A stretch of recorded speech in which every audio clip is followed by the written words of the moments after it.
오늘 저는 일단 뭐 책 쓰기를 일단 전자책은 우 대표님한테 또 배워서 또 잘 활용을 하고 있고, 근데 그림책은 아직 배우지를 못해서 나중에 임 대표님한테 오늘 좀 들어보고, 그림책에도 근데 그림엔 소질이 없지만 한번 도전을 해보고 싶고, 저는 일단 뭐 종이책을 계속 처음부터 일단 종이책으로 먼저 쓰기 시작해가지고 이렇게 하게 돼서 오늘은 제가 종이책에 대한 얘기를 그냥 간단하게 조금 한번 오늘 오신 분들하고 같이 한번 나눠보도록 하겠습니다.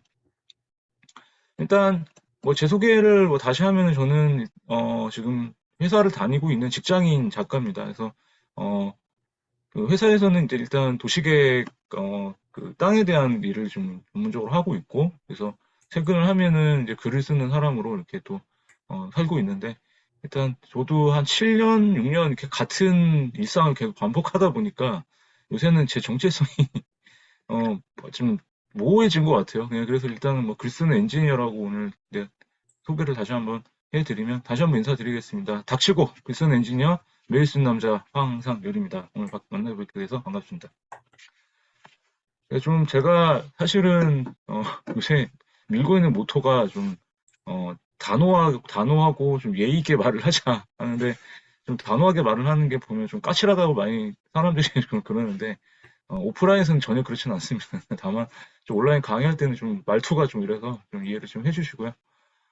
일단 저는 말씀하신 대로 저기 오 대표님 덕분에 전자책도 이제 또 쓰고 있고, 이제 그 전에 종이책을 일단 8권, 공저 4권 해서 일단 전자책 3권 빼면은 이제 12권의 책을 일단 출간을 했고, 이번에 어 마흔이 처음이라는 이제 인문학 책까지 해서 사실은 3년 전에 제가 기획을 시작을 했고, 다 출간하고 싶었던 목표를 다 이뤘습니다. 이번 책까지 해가지고. 그래서, 지금 이제 쓰는, 새로운 이제 종이책 기획을 3개를 지금 준비를 하고 있거든요. 그래서 하나는 이제 엔잡러에 대한 책이고, 하나는 이제 땅에 대한 책을 다시 쓸 거고요. 하나는, 가족에 대한 에세이 책을 이제 쓰고 싶은데, 그거를 육아 에세이를 쓸지, 일단은 그래서 지금도 계속 기획을 하고 있고, 죽는 날까지 책을 아마 쓰는 게 목표입니다. 그래서 매년 종이책은 한 권 이상 출간을 하는 것을 목표로 하고 있고요.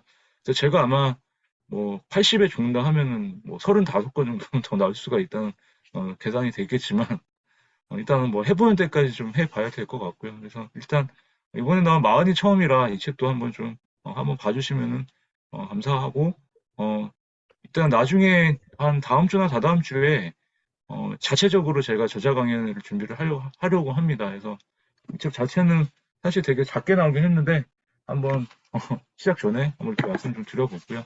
그래서 제가 왜 종이책을 이렇게 쓰고 있는지 일단 질문 한번 던져볼게요. 이거는 1시간 동안 선배님들이 한번 그냥 채팅창에 편하게 남겨주세요. 오늘 뭐 전자책이든 그림책이든 종이책이든 여기 오신 선배님들은 왜 책을 쓰고 싶은지 그냥 지금 답을 남겨주셔도 좋고, 그냥 중간중간에 채팅창에 내가 책을 쓰고 싶은 이유에 대해서 한번 좀 써봐 주셨으면 좋겠어요. 저도 제가 채팅창을 좀 보면서 강의하다가 좀 같이 얘기를 좀 하고 싶으니까, 여기 우경 선배님이나 김대균 선배님이나 왜 책을 쓰고 싶은지 한번 어, 생각을 좀 해보시면 좋겠고요.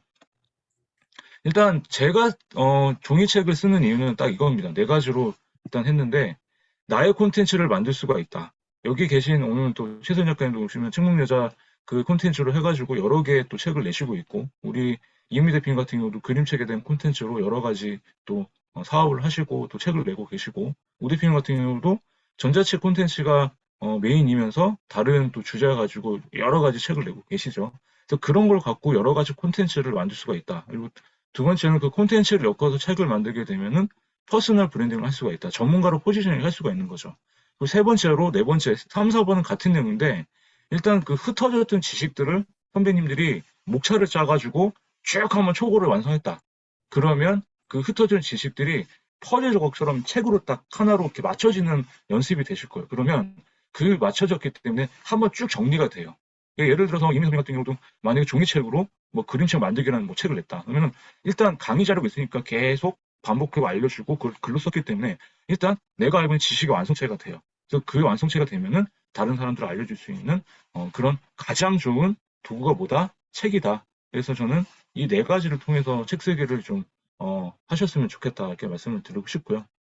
그래서 뭐 종이책 쓰기 관련된 뭐 플로는 다 아실 거예요. 한 번 더 설명을 드리면은 일단 선배님들이 쓰고 싶은 이제 주제가 있다 그러면은 주제를 일단 정해요. 주제를 정한 다음에 책을 어떻게 녹여야 될지 컨셉을 정합니다. 주제와 컨셉의 차이는 뭐냐? 주제는 만약 우경희 대표님, 최선 작가님, 서현 대표님, 뭐 이민 대표님, 우경화 대표님, 이루 작가님, 저희가 뭐 한 여러 명이 어떤 지금 독서법 책을 쓴다. 그럼 주제는 독서법이에요. 같죠? 근데 컨셉을 다르게 할 수가 있어요. 그래서 이민희 선생님이 같은 독서법 책이지만 나는 그림책, 뭐 어쩌고 뭐 그림책을 통한 독서법 책을 낼 거야. 이루 작가님 같은 경우는 내가 뭐 어떤 뭐 속독법을 해서 뭐 그런 걸 낼 거야. 우경화 대표님 같은 경우는 전자책을 쓰기 위한 독서법칙을 내고 이게 컨셉이거든요. 그래서 주제를 정해놓고 컨셉을 정한 다음에 그게 맞춰서 타겟층을 정합니다. 그래서 타겟층은 구체적으로 정해야 한다. 그래서 막연한 것보다는 차별화된 컨셉을 하기 위해서는 뭐 20대 여자를 위한 무슨 책, 뭐 30대 여자를 이런 식으로 타겟을 구체적으로 정하셔야 돼요. 그런 다음에 목차를 짭니다. 그래서 목차를 짤 때 선배님들이 그 사이에 내가 지금 쓰고 있는 주제와 컨셉과 비슷한 책들을 사시거나 모으셔야 돼요. 왜? 자료 수집을 통해서 종이책은 쓰는 게 맞거든요. 글쓰기랑 책쓰기가 틀린 게 뭐냐면 글을 못 써도 책은 낼 수가 있어요. 왜? 내 컨텐츠를 잘 엮어서 풀어내기만 하면 되기 때문에. 근데 처음에 쓰는 사람들이 어렵잖아요. 그렇기 때문에 이 자료 수집을 좀 많이 하시면 좋아요. 그러니까 자료 수집하면 내가 지금 쓰고자 하는 주제와 비슷한 책에 대한 다른 저자들이 쓴 책이 있을 거 아니에요. 그런 책들을 한 10권, 30권을 모아가지고 읽어보시는 거예요. 그럼 나는, 이 사람 이렇게 풀어냈으니까 거기서 나는 다른 주제를 이렇게 풀어내야 되겠네. 그래서 이 자료 수집이 중요해요. 그래서 책 쓰기는 보통 짜깁기라고 많이 해요. 그런 다음에 이제 목차를 짜고 이제 초고를 씁니다. 초고를 쓴 다음에 출판사에 투고를 해요.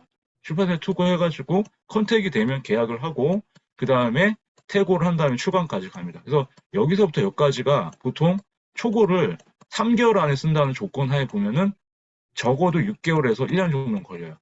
그렇기 때문에 어떻게 보면 종이책은 전자책과는 다르게 이 출판사 투고하고 계약하는 이런 기간이 있고 출판사랑 컨택해가지고 나중에 계약하고 태고까지도 보통 적어도 3에서 6개월 정도가 있어야 책이 나와요. 그래서 저 같은 경우도 이 마흔의 처음이라는 책은 4월에 계약을 했는데 6개월 태고 거쳐가지고 천천히 하면서 이번에 이제 출간한 거거든요.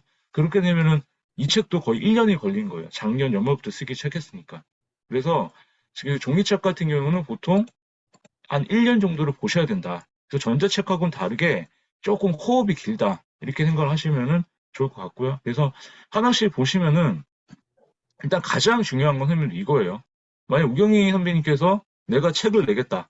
이제는 그냥 나 혼자 책을 내는 게 아니라 이 책을 낸다는 거는 아까 오 대표님이나 임 대표님도 많이 강의를 하시겠지만 독자를 위한 글을 써야 된다. 이제는 선생님들이 나만의 것을 모두의 언어로 바꾸는 연습을 하셔야 돼요. 그 모두의 언어보다 독자들이 보는 그런 언어로 바꿔야 된다. 그래서 가장 중요한 건 뭐다? 책을 쓸 때 먼저 생각하셔야 될 것은 내 책을 통해서 그럼 내가 만약에 내 원고를 썼어요. 그럼 내가 첫 번째 독자가 될 수가 있죠. 한번 읽어보시는 거예요. 이 책을 통해서 다른 사람들한테 어떤 도움이나 어떤 가치를 줄 수 있을까? 예를 들어서 에세이는 어떤 위로를 줄 수 있을까? 아니면 실용서 같은 경우는 어떤 도움을 줄 수가 있을까? 예를 들어서 우경화 대표님이 전자책 쓰는 법이라는 책을 냈을 때 그 책을 보고 잘 따라해서 나도 적용이 되고 도움이 됐어요. 이렇게 독자들한테 어떤 가치와 도움을 줄 수 있는지에 대해서 생각을 하시고 장르로 나눠가지고 그 뭐 독자들한테 위로를 줄 수 있는지 도움을 줄 수 있는지 솔루션을 줄 수 있는지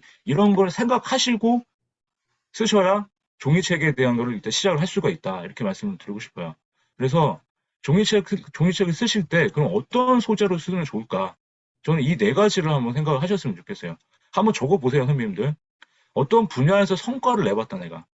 그래서 지금 자꾸 이제 우 대표님이나 오늘 이민 대표님 예를 많이 들 텐데 우 대표님 같은 경우도 전자책 지금 100권을 이제 쓰고 계시잖아요. 그리고 이민 선생님 같은 경우도 그림책을 계속 성과를 내고 계시니까 그런 성과를 냈던 걸 갖고 내가 책을 낼 수가 있다. 그런 걸 모으면 뭐가 된다? 실용서가 된다는 거죠. 재테크를 해서 뭐 땅 투자를 해서 돈을 벌었다.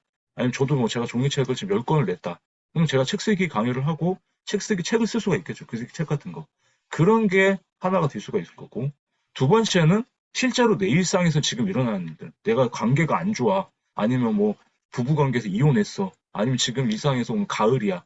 뭐 이런 내 일상의 흔적들이 있으면 그게 뭐가 되겠어요? 거기서 쓰고 난 다음에 독자들한테 어떤 메시지를 줄 수 있으면 에세이 장르가 되겠죠. 그죠? 그리고 세 번째는 첫 번째랑 비슷한데 내가 가지고 있는 지식과 경험을 요새 메신저 시대라고 하잖아요. 메신저라고 하죠. 내가 갖고 있는 지식과 경험을 그걸 써가지고 남들한테 도움을 줄 수가 있겠죠. 그래서 지금도 제가 뭐 공대생이지만 제가 공학도는 아니지만 그냥 종이책을 좀 몇 번 써봤기 때문에 선배한테 이렇게 얘기를 할 수가 있겠죠. 제가 가진 지식과 경험을. 그래서 그런 게 모으면 실용서가 될 수 있겠죠. 그죠? 또 자기계발서가 될 수 있을 거고. 그리고 삶의 철학이나 가치관 같은 거 이런 건 인문학하고 좀 관련이 있겠죠. 그래서 인문학 책 같은 거를 좀 쓸 수 있는 게 나만이 가지고 있는 가치관이나 아니면 삶의 철학이나 뭐 이런 것들. 그래서 이 외에도 뭐 더 많은 주제가 있는데 제가 봤을 때는 요새 좀 쓸 수 있는 그런 범위가 이 네 가지 정도의 선배님들 한번 콘텐츠를 찾으셔가지고 주제와 컨셉을 정하시면은 쓸거리가 나온다. 그러니까 결국에는 내 자신한테 얘기를 내 자신이 갖고 있는 얘기를 이런 네 가지 카테고리에서 한번 주제를 찾아보시면은 책을 쓸 수 있는 그런 건덕지가 나올 거다. 이렇게 한번 좀 보시면 될 것 같고요. 그래서 일단 목차를 먼저 이렇게 구성을 하는데 목차는 보통 보면은 35꼭지 정도 이제 35꼭지에서 42개 정도 되는데 꼭지라고 하는 거는 선배님들이 목차 같은 경우는 챕터는 1장, 2장 있죠. 그걸 챕터로 하고 꼭지는 1-1, 1-2 세부 목차 세부 제일 그 원고 있잖아요. 원고에서 제일 작은 단위가. 그래서 꼭지가 한 7개, 뭐 5개로 이렇게 모아가지고 보통 챕터는 5장, 6장으로 이렇게 구성을 많이 하는 게 일반적이다. 이렇게 생각을 하시면 될 것 같고요. 그래서 목차는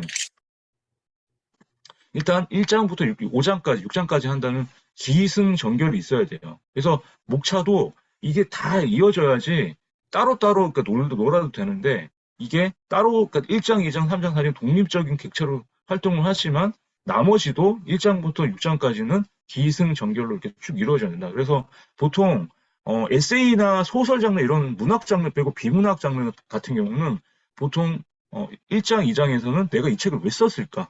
그리고 2장에서는 보통 이 책이 그럼 내가 왜 필요할까라는 독자들한테 좀 약간 연결고리 같은 그런 식으로 넣고 3장, 4장에서 내가 쓰고자 하는 주제와 관련된 경험이나 실제로 어떤 노하우 뭐 이런 얘기들을 풀어내는 거예요. 그래서 보통 3, 4장에서 좀 이렇게 약간 차별화를 둘 수 있는 그런 포인트를 만들고 그 다음에 5장, 6장에서 그러면 이 책에서 내가 어떤 주제에 대한 정리나 독자들이 어떻게 변했으면 좋겠다.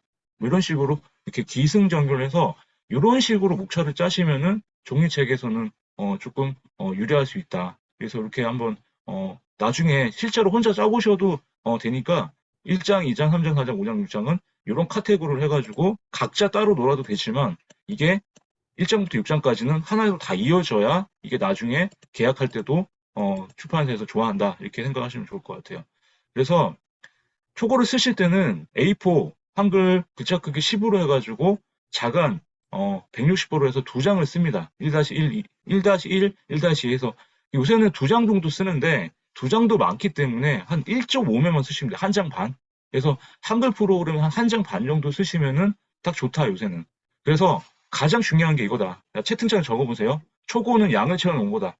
초고는 양을 채워놓은 거다. 써보세요. 초고는 양을 채워놓은 거다. 사람들이 종이책을 왜 계속 쓰지를 못하고 또 공저 같은 경우도 계속 오래 걸리는 이유가 뭐냐면 계속 원고 같은 경우는 글쓰기가 어려운 게 그거예요. 쓰다가 지우다 쓰다가 지우다 이게 쓰다가 지운 게 아니라 일단 초고도 뭐다? 일단 못 쓰고 잘 쓰고를 떠나서 일단 내용을 넣고 자기 양을 채우는 게 되게 중요하다. 그래서 처음 쓰는 원고는 무조건 양을 채우세요. 처음부터 시작했으면 끝까지 쓰라는 말씀이에요. 그래서 초고는 양을 채워놓고 나중에 덜어내는 거기 때문에 양을 채워놓고 그 다음 출판사에 투고하는 계약하기의 원고다. 이렇게 생각을 하시면은 좀 쉽다. 그래서 원고는 이렇게 써라. 한번 또 채팅창 적어보세요. 채팅창에 경험, 감정, 인용, 결론 쓴다. 경험, 감정, 인용, 결론 쓴다. 자, 채팅창에 또 적어보세요. 원고는 경험, 감정, 인용, 결론을 쓴다. 예. 초고는 양을 채워놓은 거고 쓰실 때 가장 쉽게 쓰는 방법은 경험, 감정, 인용, 결론을 쓴다. 이렇게 오늘 그것만 가져가시면 됩니다. 그래서 나중에 본문을 다 써서 쓰면은 저는 이제 본문을 쓰고 나서 그 다음에 프롤로그와 에필로그를 작성해요. 근데 보통 다른 책 쓰기나 뭐 이렇게 하실 때 보면은 꼭 서문부터 프롤로그부터 쓰시는 데가 있는데 그렇게 쓰지 마시고 항상 본문을 다 쓰고 나서 그 다음에 서문과 마치는 글을 쓰세요. 그래야 프롤로그에서 내가 본문 다 썼기 때문에 1장이 뭘 소개하고 2장이 뭘 썼고 내가 내용 다 들어가 있잖아요. 더 잘 쓸 수가 있다라는 얘기예요. 그래서 서문은 항상 나중에 쓰라는 걸 일단 전 팁으로 말씀을 드리고 싶고, 그런 다음에 이제 서문과 마치는 것까지 이제 완성이 됐으면은 원고가 완성이 된 거예요. 그러면 추가한 계획서와 투고문을 쓴 다음에 투고 준비를 합니다. 그래서 투고를 하셔가지고 투고를 이제 하게 될 때 출간 계획서는 이런 게 들어가요. 책의 컨셉과 주제, 타켓, 홍보 문구, 그다음에 뭐 목차, 후기까지 이렇게 해서 이렇게 출간 계획서와 그다음에 내가 썼던 본문 원고와